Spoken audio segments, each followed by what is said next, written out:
With the Derwent drawing pencils, less is definitely more. In this video, I'm going to show you how you can use this limited number of muted colors to improve and speed up your colored pencil portraits. I start every portrait sketch with a graphite line drawing and then a thin layer of color over the entire surface. Once I have some color on the paper to work with, I then jump into mapping out my shadow shapes.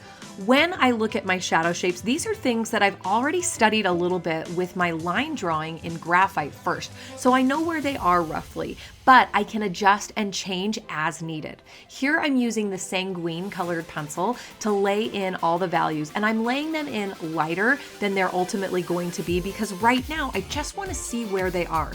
Having these shadow shapes is going to give this face more form. And I'm not worried about teeny tiny details right now, just the general shape. During this layer of colored pencil, I'm also blocking in the hair. I'm looking at very basic shapes and I'm simplifying what I see in the hair quite a bit. When you're only spending an hour or two on a colored pencil portrait sketch, you really need to be economical with your decision making. And the hair is definitely a supporting character to the main character, which is the face. So I'm not spending nearly as much time in the hair, and I'm picking and choosing strategically where I'm going to put the most effort. In the next stage of my drawing, I'm refining the features, and here I'm using a slightly darker colored pencil. This is the sepia pencil to help me redraw the features, specifically focusing on the deepest, darkest values. Up until this point, I've used the wheat and the yellow ochre as that background layer, the sanguine colored pencil in the shadow shapes, the green in the hair, and then I've got that darker sepia color that I'm refining the details with. Now that that is all in, it is time to get more detail oriented and to start layering. So I'm now opening up all the other color options, and keep in mind there are not tons, there are just 24 colors. So sometimes I'm doing quite a bit of extensive mixing to get the color and intensity that I want. And sometimes I am altering my plan a little bit because I don't have the exact color.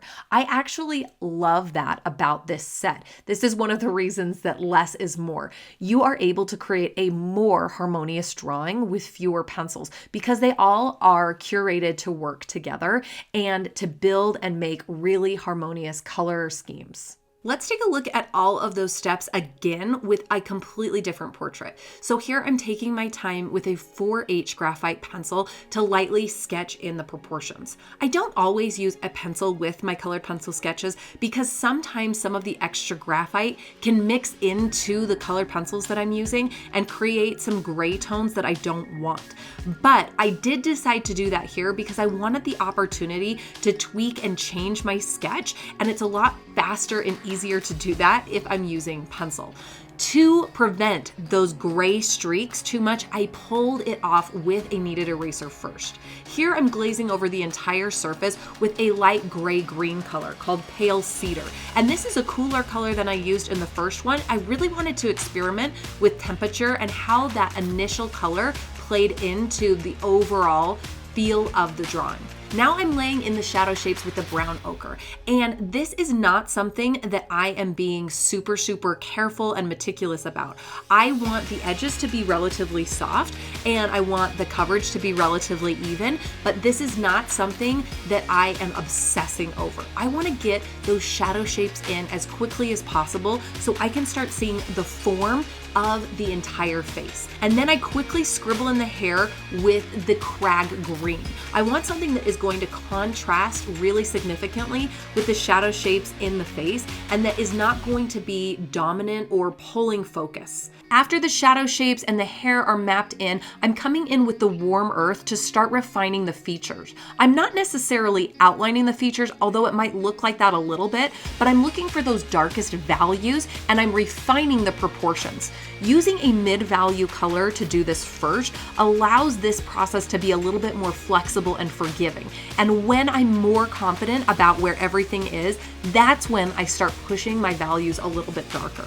I'm also coming in with this warmer orange color to bring in some warmth to the temperature in the cheeks, the nose, and the lips. And I'm paying really close attention to how the color changes as it moves across the face. Because I'm working with a limited color palette, I'm not worried about these colors being exact or perfect, but I'm looking for the overall feel. I'm paying more attention to the value and the temperature than I am to the exact color matching. Isn't it amazing what you can do with a limited number of muted colors? I'm going to talk about how you can mix these colors together really strategically in the next portrait, so stay tuned. But if you like what you've seen so far, go ahead and hit the like button. If you want to try this next one with me, I am going to put the reference photo that I used here, and I'm also going to mention each of the colors that I used. So for this piece, I started with a light graphite sketch. I'm paying really close attention to making sure that the features are all parallel with each other. So by that, I mean that the eye line is parallel with the bottom of the nose, is parallel with the lip line, or that line between the top and bottom lip. That being said, this does not have to be perfect. This is a sketch. I'm not selling this portrait to a client, and it doesn't need to look exact. So go for close. Then lighten up your portrait with a kneaded eraser and glaze over the entire thing with the yellow ochre. I selected the yellow ochre because it's really warm and it allows a lot of the warmth that's natural in the skin to come through.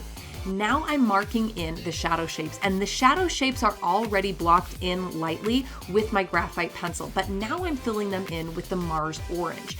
The sanguine color could also be a good choice for this. It's really up to you and which color you prefer. If you don't have Derwent drawing colored pencils, I have a link down in the notes below and you can snag a set. They come in 6, 12, and 24 packs. And the reason I would recommend the 24 pack is for this color right here. This Mars Violet is so beautiful and it isn't in the 12 set. I love it for neutralizing my yellow colors, and I'm using it here as a backdrop for the hair because I really want that beautiful purple color to shine through. Now I'm refining all of my features, and I'm doing that with this sepia colored pencil. This sepia is not as dark as the darkest colored pencil in the set. It allows me, however, to start seeing the features a little bit more clearly and allowing some areas to stand out from the shadow shapes I marked in with the Mars orange. For the block-in phases of this portrait, I wouldn't consider sharp pencils to be absolutely crucial. You're just scrubbing in color and getting a base to work off of. But once you come in and start refining the features in this part right here, it's much more important. When I move into the lips, I do not have a color that is exact. In fact, I don't have a color that's very close at all. So I am picking colors that are going to be close enough. And that is the beauty of a limited palette. You get things to work in a way that you might not even think to get them to work if you have a full, huge color palette available to you. For the lips, I'm using a lot of terracotta and ruby earth. These reds are a little bit closer to the violet side of the spectrum, so they stand out from the orange that I'm using in the shadow shapes. And then I decided to come in and add some of those warmer reds to the shadow shapes as well, so there's a little bit more unity. And that orange is going to be more of a transitionary color from the shadow shapes to the yellows that I use in the lighter areas of the face. At this point, it's much more of a layering game. So I'm coming in and refining and layering as I go. For the shadows in the hair, these are going to be the very darkest colors that I use, but I don't want the hair to steal focus from the eyes. So I'm actually using the chocolate first to map in the shadow shapes, and I'm doing it really loosely. If I do need to push the shadow shapes a little bit more, I can always come in with the ivory black, but I want to hold off on that until I know exactly how dark I want it. And for that reason, I'm building up the entire drawing together. There's definitely ivory black in the eye here where I've got more detail and I'm rendering the pupil and the eyelashes. And right next to the eye, I'm coming in with some of the ivory black, but I'm not using ivory black everywhere. And I'm definitely not jumping to that color first. Another thing that you'll notice that I'm doing in the hair is I'm using a lot of vertical lines for the hair. If I was doing a fully rendered, really polished portrait, I might not do this approach, but I am looking for something that is going to be quick quick and efficient, and that is going to allow me to establish a visual hierarchy. I want the eyes to have the center stage, so I don't want anything to steal focus from that. I am using this vertical line to quiet the hair a little bit, but I'm going to let some curls and some unique character peek out so that this hair has a fun character, but doesn't, like I said, steal focus. The Derwent drawing colored pencils are the softest artist grade pencils that I have ever used. When I say soft, I'm talking about a higher wax content and a lower oil content. So if you press the pencil really hard into the paper, rather than indenting the paper, it will crumble. A soft pencil is really good at laying down a lot of pigment at a time. It's also really good at soft transitions and blending. But because a soft pencil lays down a lot of material at a time, you're going to fill up the tooth of your paper faster. The surface that I'm using here is the Stillman & Byrne Zeta Series sketchbook. This paper is great for mixed media projects. It held up really well with colored pencil, but it was a little bit of a slicker paper, and I think that a hot press cotton paper or the light fast paper would be so great for these pencils because you want just a little bit more tooth to hold the colored pencil so you can build and build. These pencils would also perform super great with odorless mineral spirits if that is part of your process, but that isn't something that I used on this particular portrait. Here I am drawing a line between the top lip and the bottom lip, and I'm looking really closely at my photo reference when I do this. I notice a darker shape and a delineation between these two lips. However, I don't see a dark line on the top or the bottom, so I am not outlining the lips. I'm looking really closely at my photo reference, and I'm not inventing things that aren't there.